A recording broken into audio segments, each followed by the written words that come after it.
Hello दोस्तों, एक बार फिर से आप लोगों का हमारे चैनल पर स्वागत है। आज की कहानी पांचवी पुतली की है। राजा भोज जब भी सिंहासन पर बैठने जाते, एक नई पुतली उन्हें रोक देती। आज पांचवा दिन है और सामने प्रकट होती है पुतली लीलावती।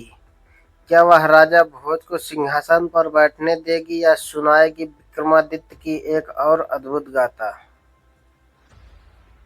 लीलावती बोली, हे राजन, क्या आप भी उतने ही दानवीर और शूरवीर हैं जितने राजा विक्रमादित्य थे? अगर नहीं तो आप इस सिंहासन के योग्य नहीं हैं। सुनिए, मैं सुनाती हूँ आपकी उनकी एक कथा जो सच्चे त्याग और परोपकार की मिसाल है। रात दरबार में ब्राह्मण आए और बोले, महाराज, यदि आप तुला लग्न में एक भव्य महल बनवाए तो आपकी कीर्ति चारों दिशाओं में फैल जाएगी और प्रजा सुखी होगी। राजा विक्रमादित्य को यह बात जच गई। उन्होंने तुरंत आदेश दिया। कारीगर लगे महल निर्माण में और फिर तैयार हुआ ऐसा महल जैसा धरती पर कभी ना देखा गया हो। राजा अपने लोगों के साथ महल देखने पहुंचे। ब्राह्मण भी साथ था। उसकी आंखें महल देखकर खुली की खुली रह गई। ब्राह्मण भाव विभोर होकर बोला, काश यह महल मेरा होता। बस यही सुनते ही विक्रमादित्य ने कहा, अब यह महल तुम्हारा हुआ। ब्राह्मण दौड़ा दौड़ा पत्नी को खबर देने गया। पहले तो पत्नी को विश्वास नहीं हुआ, फिर दोनों महल पहुंचे और रात वहीं ठहरे।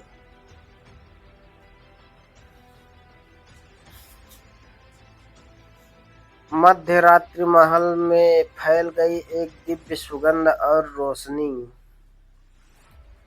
फिर प्रकट हुई माँ लक्ष्मी और बोली,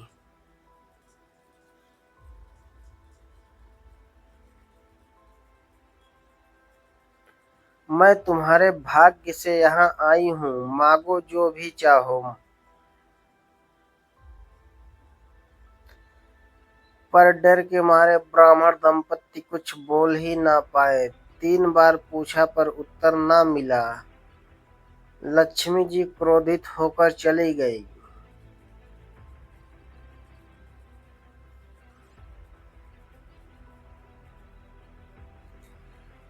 ब्राह्मणी घबराई हुई, यह महल जरूर भुतहा है। चलो अपने पुराने घर लौट चलते हैं। सुबह होते ही महल छोड़कर पुरानी कुटिया लौट आए। ब्राह्मण ने विक्रमादित्य से निवेदन किया, महाराज, कृपा करके महल वापस ले लीजिए।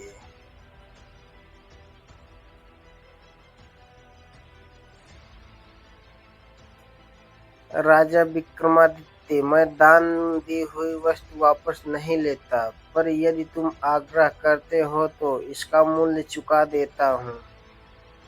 लक्ष्मी पुनः प्रकट होती है।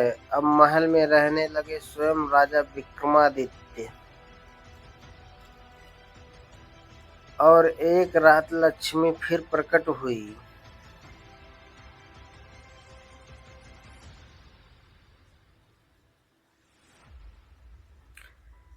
लक्ष्मी जी बोली, राजन, जो चाहो मांग लो। विक्रमादित्य शांत और निश्चल भाव से बोले, आपकी कृपा से मुझे सब कुछ मिला है।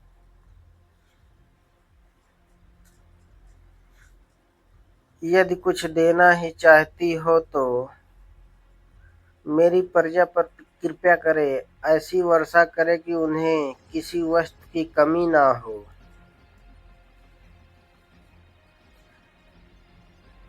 अगली सुबह है राज्य में सचमुच धन की वर्षा हुई। लोग दौड़े दौड़े राजमहल आए, बोले, महाराज, ये धन आपको समर्पित है।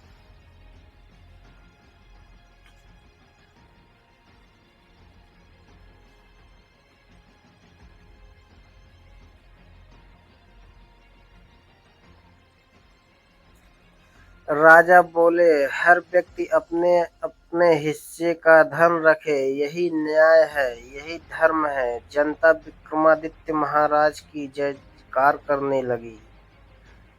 दानवीर धर्मवीर प्रजा वत्सल ऐसा था महान राजा विक्रमादित्य।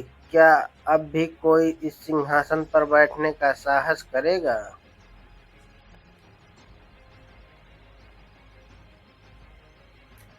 लीलावती गंभीर स्वर में बोली, राजा भोज, क्या आप खुद को इस सिंहासन के योग्य मानते हैं?